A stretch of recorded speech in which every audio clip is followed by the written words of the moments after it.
Père Pierre-Joseph de Clorivière. 1735-1820.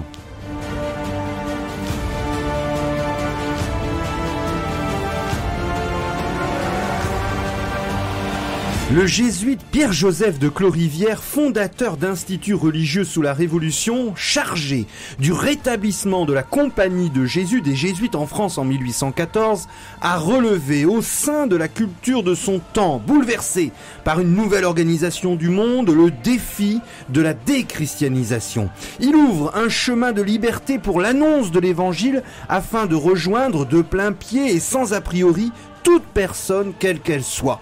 Aucun domaine, la nature, l'éducation, les relations humaines, le rapport au bien n'est à ses yeux soustrait à l'engagement du chrétien. Son amour du Christ et de l'Église, vécu dans des circonstances douloureuses, sa dévotion mariale originale, sa perception de l'Esprit Saint font de lui un guide sûr, spécialement pour les temps de crise.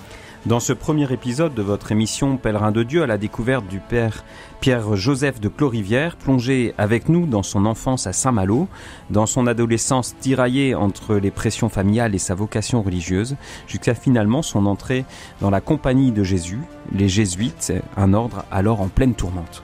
Pèlerin de Dieu avec Franck Bétoir et le Père Jean-Baptiste Masson sur RCF Nord-de-France.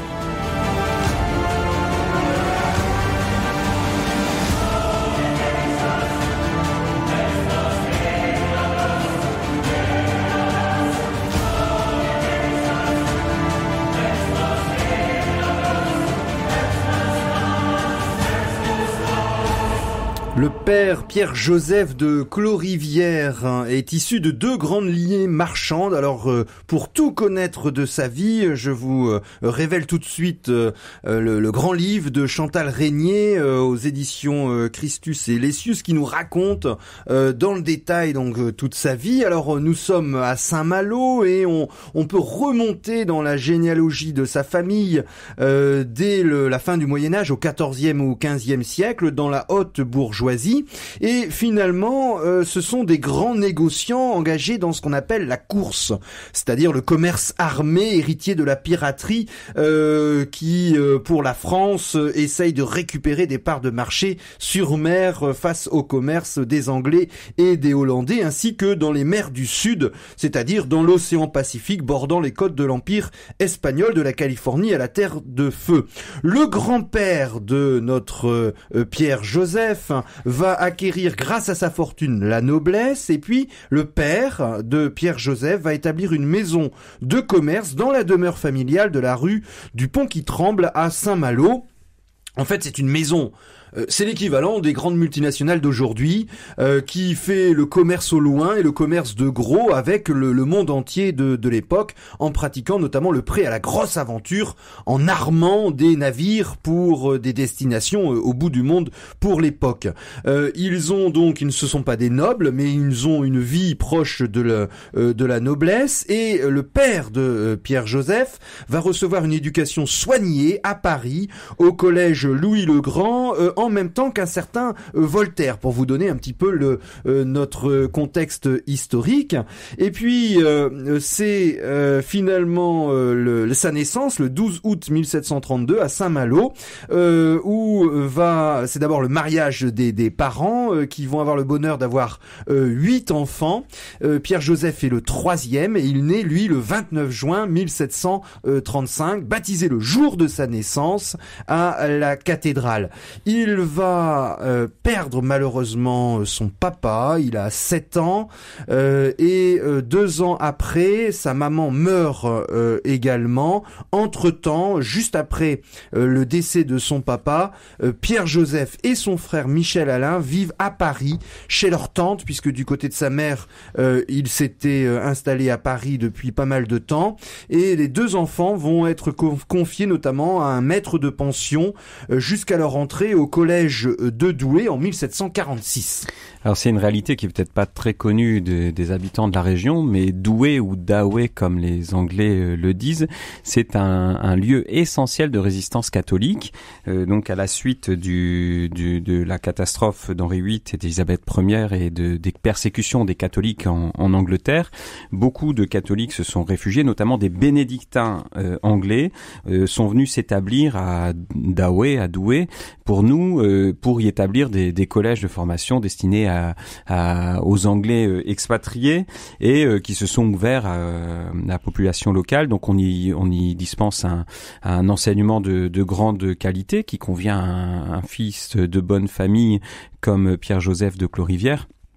Et où donc il y a à la fois un esprit de ferveur missionnaire, donc d'un certain dynamisme de cette Angleterre catholique qui a tenu bon et qui résiste, mais qui est profondément attaché à ses traditions et qui cultive aussi le souvenir des 300 martyrs de Tyburn et de toute cette résistance des catholiques anglais face à l'absolutisme royal anglican.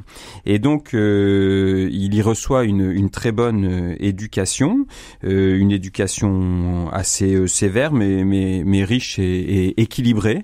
Il y apprend le grec, le latin, même si beaucoup de cours sont en anglais, donc ça lui donne aussi cette ouverture vers le monde, vers l'Angleterre, et donc on voit se poser un peu des éléments, des jalons un peu prophétiques de sa vie pour un garçon qui a absolument aucune idée pour l'instant de son appel à la vie religieuse, qui pense pas, qui sait pas trop quoi faire de sa vie, qui est plutôt déterminé par le profil de sa famille, qui le dirige plutôt vers la marine comme un bon malouin se doit.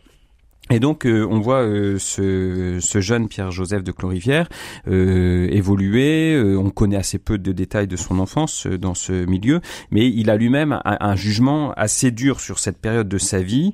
Il dit qu'il s'est adonné à tous les vices de l'enfance et qu'il n'a pas beaucoup profité de ce temps d'études, ce qui semble assez faux puisqu'il en ressort très bien formé avec une grande rigueur, avec aussi une sensibilisation à la résistance spirituelle, ce qui lui sera très bénéfique pendant la Révolution, et puis une bonne connaissance aussi de l'esprit de Saint Benoît, lui qui sera au cours de sa vie un accompagnateur à plusieurs reprises de communautés bénédictines.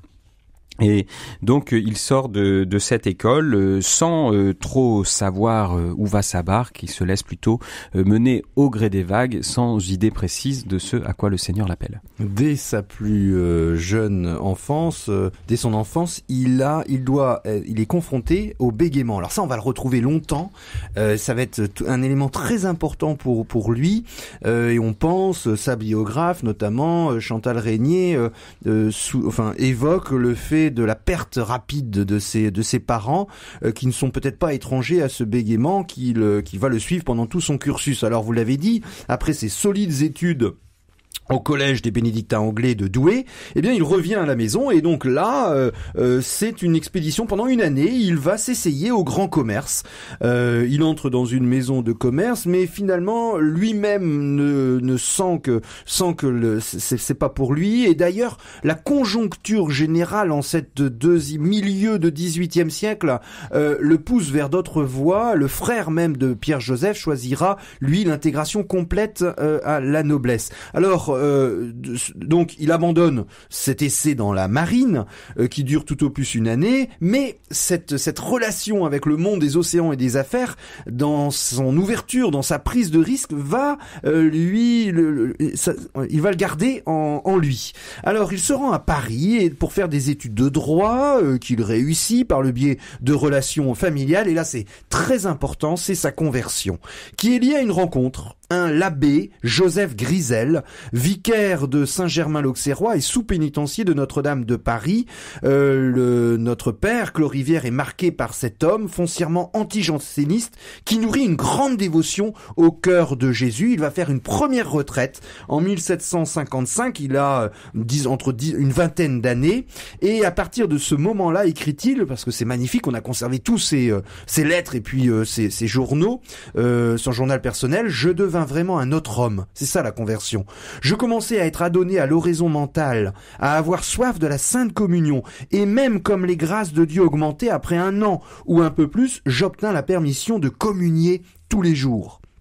Il fait une nouvelle retraite de 10 jours, et là, il poursuit, il écrit « J'eus l'impression douce et forte à la fois, et le sentiment très net que Dieu m'appelait au sacerdoce. J'en éprouvais une immense joie. »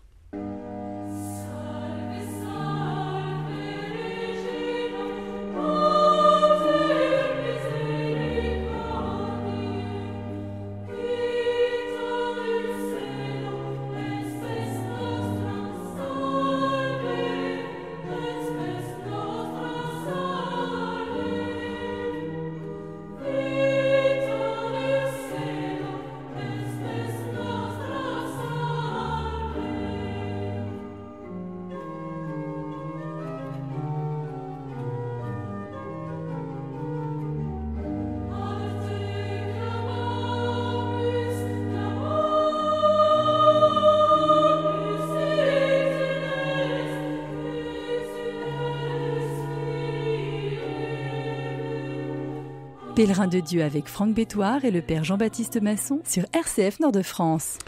Pierre Joseph de Clorivière, fils des meilleures familles de Saint-Malo, se destinait logiquement à la marine ou au commerce, et donc sans trop savoir, sans trop de motivation, il semble que le Seigneur avait préparé autre chose pour lui, puisque il reçoit donc au cours de ses études à Paris, il reçoit donc des études de droit, il reçoit ce désir intérieur du sacerdoce, un grand désir de se consacrer à Dieu dans le sacerdoce, et il va s'orienter progressivement vers un choix étonnant pour son époque.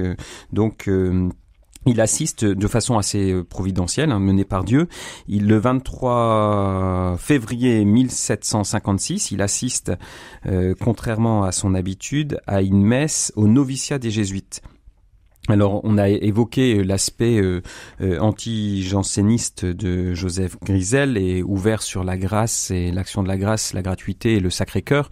On est à l'époque dans un conflit très fort dans ce siècle entre des tenants d'une certaine austérité religieuse, une grande exigence morale qu'on va appeler le parti janséniste pour caricaturer, et puis un parti qui est plus axé sur l'importance de la grâce de Dieu et la confiance en Dieu, qui est très fort porté par les jésuites. Et donc c'est absolument caricatural, c'est souvent même faux quand on fait le profil plus personnel de chacun, hein, mais c'est quand même un affrontement assez fort. Alors on comprend que le père Pierre-Joseph de Clorivière a d'abord a eu cette inclinaison par son père spirituel vers plutôt cette tendance à insister sur la confiance en Dieu et la grâce de Dieu, mais il connaissait pas particulièrement les jésuites qui étaient dans une grande défaveur à l'époque. On y reviendra. Alors en assistant à cette messe, eh bien il y a une femme qui, à la sortie de l'église, s'adresse à lui. Il dit simplement une personne et qui lui dit, sans le connaître, « Dieu vous appelle sous la protection de saint Ignace et de saint François Xavier. Voici le noviciat, entrez-y. Vous serez un saint Ignace et un saint François Xavier. Le Seigneur m'a fait connaître sa volonté au moment où vous entriez dans l'église. » Alors cette personne, certains biographes ont dit que c'était une intervention de la Vierge Marie en personne. Pierre-Joseph de Clorivière va jamais donner cette interprétation. Il parle il mentionne cet épisode, mais il en parle avec retenue et discrétion. Mais en tout cas, il semble que ces paroles, surtout, ont eu avaient quelque chose de prophétique, au sens où elles ont eu un énorme impact en lui. Elles l'ont profondément marqué. Il rentre donc de nouveau dans l'église et il prie avec plus de ferveur et il en retire la conviction effectivement que le Seigneur l'appelle dans cette compagnie de Jésus qu'il connaît à peine. Et donc il va poursuivre son accompagnement spirituel avec le Père Grisel qui va le confirmer après réflexion, cet appel à entrer chez les jésuites. Alors je parlais des conflits dans lesquels était plongée la compagnie de Jésus, les fils de Saint Ignace à cette époque. Il y a 3 conflits principaux. D'abord, il y a la querelle des rites dans laquelle les jésuites plaident pour, notamment en Chine, pour une adaptation des rites avec l'intégration d'éléments venant de la culture locale qui sont vus comme une corruption de la liturgie par un autre parti, et donc ils vont être désavoués dans ce domaine-là. Ils sont vus par les jansénistes comme étant promoteurs de positions très laxistes au niveau moral, avec on accorde l'absolution trop facilement, on encourage la confiance en Dieu jusqu'à démobiliser la volonté, et donc ils sont aussi combattus par les partis, les tendances les plus rigoristes au niveau religieux, et puis aussi ils sont pris dans des conflits politiques extraordinaires entre l'Espagne et le Portugal, notamment dans les réductions du Paraguay, qui vont leur faire des grands ennemis politiques. Et après au-dessus de tout ça, il y a l'opposition des Lumières qui, en fait, c'est quand même les éducateurs de l'élite européenne. C'est eux qui sont, par leur ouverture à la culture grecque, classique, etc., ils sont capables de donner un enseignement d'extrêmement bonne qualité, et aussi de tenir face à une élite qui est marquée par l'esprit des Lumières et Voltaire, qui est profondément anticlérical, et donc il se retrouve un peu pris en tenaille entre les plus rigoristes des catholiques et les plus anti-religieux de la société de l'époque. Et donc c'est pas trop la compagnie dans laquelle on va être en paix. Et pourtant, il semble bien pour Pierre-Joseph de Clorivière, et dont la famille cherchait un peu le meilleur parti à ce moment-là, que c'est vraiment cet appel intérieur, cette motion intérieure qui le pousse à entrer dans cette compagnie qui est en très grande difficulté, qui arrive encore à tenir beaucoup de collèges, mais qui prend des coups de tous côtés. Alors, dans cet appel de la Providence, Pierre Clorivière apprend à se détacher de son milieu familial, de sa destination à participer à la fortune de sa famille, et aussi quand même déploie les grâces qu'il a reçues dans sa famille d'un très fort caractère, d'un caractère particulièrement entreprenant. Oui, ses parents sont décédés, donc il demande l'accord du conseil de tutelle. Il est obligé de revenir à Saint-Malo, et donc c'est le détachement. Tu quitteras ton père et ta mère pour suivre le Christ, mais la part de la fortune familiale lui sera d'ailleurs utile plus tard, lorsqu'il aura des projets très importants. Alors vous l'avez évoqué, ce contexte très troublé ne pénètre pas heureusement dans le noviciat, où il rentre en 1756. Pendant 2 années, nous sommes à Saint-Sulpice, en plein Paris, et puis là, il boit toute sa formation. 2 années heureuses pour lui, avec notamment une 60aine de personnes qui sont présents, une dizaine de prêtres chargés de la formation, et il va y nouer de solides amitiés, et il est tout de suite repéré pour sa ferveur. Et là, il va, en même temps que sa formation, accéder, après ces 2 années, nous sommes en 1758, il a 23 ans, au collège Louis le Grand, qui est réservé aux meilleurs jésuites. Donc, c'est un crack dans les études, et ce collège jésuite, Louis le Grand, qui est le plus vaste, le plus peuplé de Paris, qui rassemble près de 3000 élèves, continue d'être la cible à cette époque, mais lui, il va côtoyer des personnes absolument extraordinaires, notamment le procureur des missions, et spécialement celle du Canada, qui va lui donner quelques envies de partir outre-Atlantique, et il s'initie également à ce qu'on appelle les Mémoires de Trévoux, un journal qui répond à l'encyclopédie, qui répond à Voltaire, qui répond à toutes les critiques, souvent la plupart du temps injustes, que l'on fait sur l'Église catholique. Son épreuve reste toujours son bégaiement qui le suit. C'est un petit peu l'écharde dans la chair à l'image de Saint Paul. Alors que Pierre-Joseph continue son cheminement dans la compagnie de Jésus, où il est très heureux, il découvre l'esprit de la compagnie, il s'y forme, c'est la tourmente pour les jésuites à l'extérieur, puisque la Société de Jésus en France avait encore 900 membres, ça avait un peu baissé déjà face aux coups de boutoir de tous côtés, mais il va y avoir deux épisodes très dommageables. D'abord ce qu'on appelait l'affaire Lavalette, c'est-à-dire une opération commerciale pour renflouer les caisses de la compagnie qui avait, à cause de ces immenses collèges, des charges terribles à supporter. Et donc, pour subvenir au déficit, il y avait une entreprise avec 13 bateaux qui avaient été affrétés vers les îles. Et sur ces 13 bateaux, 12 avaient coulé. Donc, c'est la ruine absolue. Alors, il faut rembourser les dettes. Et partout, les collèges sont mis en demeure d'être vendus.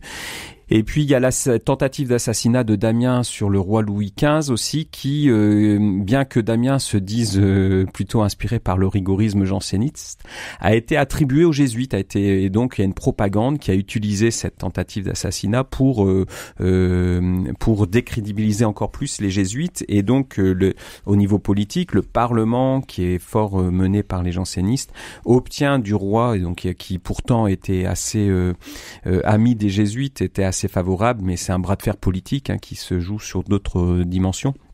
Eh bien, ils obtiennent du roi la suppression de la compagnie. Et donc, des décrets du Parlement sont lancés en 1762. Et donc, c'est vraiment la tempête pour la Compagnie de Jésus qui, en France et un peu partout en Europe, subit ces décrets de fermeture.